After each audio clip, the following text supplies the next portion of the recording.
ನಟ ದರ್ಶನ್ ಅಭಿಮಾನಿಗಳ ಅತಿರೇಕದ ಅಸಹ್ಯದ ವರ್ತನೆಗೆ ನಟಿ ರಮ್ಯಾ ನಿಗಿ ಕೆಂಡವಾಗಿದ್ದಾರೆ. ಆಕ್ರೋಶವನ್ನು ಹೊರಹಾಕೋದ್ರ ಜೊತೆಗೇನೆ ಈಗ ಕಾನೂನು ಸಮರವನ್ನು ಸಾರೋದಕ್ಕೂ ಕೂಡ ಮುಂದಾಗಿದ್ದಾರೆ. ರೇಣುಕಾಸ್ವಾಮಿ ಅಶ್ಲೀಲ ಮೆಸೇಜ್ ಅನ್ನು ಕಳುಹಿಸಿದಾಗಲೇ ಆತನ ವಿರುದ್ಧ ದೂರನ್ನು ಕೊಟ್ಟಿದ್ರೆ ದರ್ಶನ್ ಫ್ಯಾನ್ಸ್ ಮತ್ಯಾರಿಗೂ ಕೂಡ ತೊಂದರೆಯನ್ನು ಕೊಡ್ತಿರ್ಲಿಲ್ಲ ಅಂತ ಹೇಳಿ ನಟಿ ರಮ್ಯಾ ಮಾತನಾಡಿದ್ದಾರೆ. ಸುಪ್ರೀಂ ಕೋರ್ಟ್ನ ಕುರಿತು ಮೆಚ್ಚುಗೆಯ ಮಾತನಾಡಿದ್ದಕ್ಕೆ ದರ್ಶನ್ ಫ್ಯಾನ್ಸ್ ತಮಗೆ ಅಶ್ಲೀಲ ಕಮೆಂಟ್ಸ್ಗಳನ್ನು ಮಾಡ್ತಿದ್ದಾರೆ ಅಂತ ಹೇಳಿ ರಮ್ಯಾ ಆರೋಪ ಮಾಡಿದ್ದಾರೆ. ಅದಕ್ಕೆ ಸಂಬಂಧಿಸಿದಂತೆ ಸ್ಕ್ರೀನ್ ಶಾಟ್ಗಳನ್ನು ಅವರು ಸೋಷಿಯಲ್ ಮೀಡಿಯಾದಲ್ಲಿ ಹಂಚಿಕೊಂಡಿದ್ದಾರೆ. ಪೊಲೀಸ್ ಕಮಿಷನರ್ಗೆ ದೂರು ಕೊಟ್ಟ ನಂತರ ಮಾತನಾಡಿದ ರಮ್ಯಾ, ಈಗಲಾದರೂ ದರ್ಶನ್ ತಮ್ಮ ಫ್ಯಾನ್ಸ್ಗೆ ಬುದ್ಧಿ ಹೇಳಬೇಕು, ಇಲ್ಲದೆ ಹೋದರೆ ಪರಿಣಾಮ ಗಂಭೀರವಾಗುತ್ತೆ ಅಂತ ಹೇಳಿ ದರ್ಶನ್ಗೆ ಕಿವಿ ಮಾತನ್ನು ಹೇಳಿದ್ದಾರೆ. ಅಶ್ಲೀಲ ಮೆಸೇಜ್ ಕುರಿತಂತೆ ತಾವು ತಾರ್ಕಿಕ ಅಂತ್ಯ ಕಾಣುವ ತನಕ ಈ ಹೋರಾಟವನ್ನು ಕೈ ಬಿಡಲ್ಲ, ಮುಂದುವರಿಸುವುದಾಗಿಯೂ ಕೂಡ ಮಾತನಾಡಿದ್ದಾರೆ.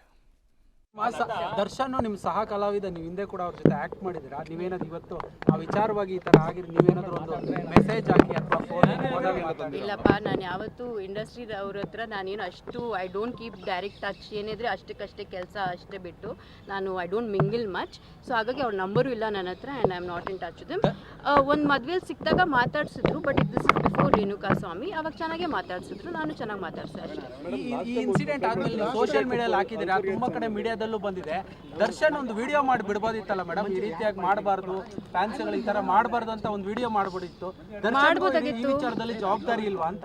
100% ಅವ್ರ ಜವಾಬ್ದಾರಿ ಇದೆ. ಅವರು ಇದನ್ನ ಮುಂಚೆನೇ ಮಾಡಬೇಕಾಗಿತ್ತು. ಆ್ಯಕ್ಚುಲಿ ಅವ್ರು ಮುಂಚೆನೇ ಮಾಡಿದಿದ್ರೆ ರೇಣುಕಾಸ್ವಾಮಿ ಅವರು ಈ ಥರ ಮೆಸೇಜ್ಗಳು ಕಳಿಸ್ತಾ may be he would not have scent also. ಯಾರಿಗೂ ಗೊತ್ತು ಅಲ್ವಾ? ಯಾಕಂದರೆ ರೇಣುಕಾಸ್ವಾಮಿ ದರ್ಶನ್ ಫ್ಯಾನ್ ಅಲ್ವಾ.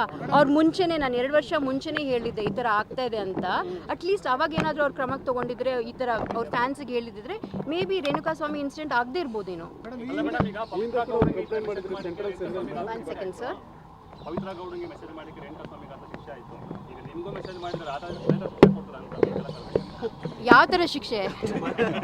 ಇಲ್ಲಪ್ಪ, ನಾವು ಬೇರೋಲ್ ಇಲ್ಲ. ಅದೇ ಐ ಆಮ್ ಆಸ್ಕಿಂಗ್, ನಾವು ಮರ್ಡರ್ ಮಾಡೋಕ್ಕಾಗುತ್ತೆ ಎಲ್ಲರೂ, ಅಥವಾ ಅವ್ರು ಮರ್ಡರ್ ಮಾಡೋಕ್ಕಾಗುತ್ತಾ? It's not like that, right? We live in a civilise society. ಒಂದು ಲಾ ಅಂತ ಇದೆ, ಒಂದು ಪೊಲೀಸ್ ಅಂತ ಇದೆ, ಒಂದು ಕಾನ್ಸ್ಟಿಟ್ಯೂಷನ್ ಅಂತ ಇದೆ. We all have to abide by it. ಅಕಸ್ಮಾತ್ ಅದು ಆಗದೆ ಹೋದರೆ just imagine what will happen to society. It's shocking. Madam, Darshan Renukaswamy ವಿಚಾರದಲ್ಲೂ ತಪ್ಪು ಮಾಡಿದ್ರು, ಈಗ ನಿಮ್ಮ ವಿಚಾರದಲ್ಲೂ ಏನು ಮಾಡದೆ ತಪ್ಪು ಮಾಡ್ತಾ ಇದ್ದಾರೆ. 100% ಅವ್ರು ಹೇಳ್ಬೇಕಲ್ವಾ ಫ್ಯಾನ್ಸ್ಗೆ. ದಿಸ್ ಇಸ್ ಕ್ರಿಟಿಸೈಸ್ ಮಾಡಿಪ್ಪ, ನೀವೇನಾದರೂ ಹೇಳ್ಕೊಬೇಕಂದ್ರೆ ಹೇಳ್ಕೊಳ್ಳಿ. There is that fan war, ಅದೆಲ್ಲ ನಡೆಯುತ್ತೆ. ಬಟ್ ಈ ಮಟ್ಟಕ್ಕೆ ಈ ಥರ I have never experienced and this is horrible. ಈ ಥರ ಆಗಲೇಬಾರ್ದು. ಈ ಥರ ನೋಡಿದ್ರೆ ನನಗನ್ಸುತ್ತೆ ರಿಫ್ಲೆಕ್ಷನ್ ಆಫ್ ಯೂತ್. ಅವ್ರ ಮೈಂಡ್ಸೆಟ್ ಏನಿದೆ, ಅವ್ರ ವಾತಾವರಣ ಏನು, ಅವ್ರ ಲೈಫ್ ಏನು, ನಮ್ಮ ಸಮಾಜದಲ್ಲಿ ನಾವಿರೋದು ಯಾವ ಥರ ಸಮಾಜ ಅಂತ ನನಗೆ I am having to think about it.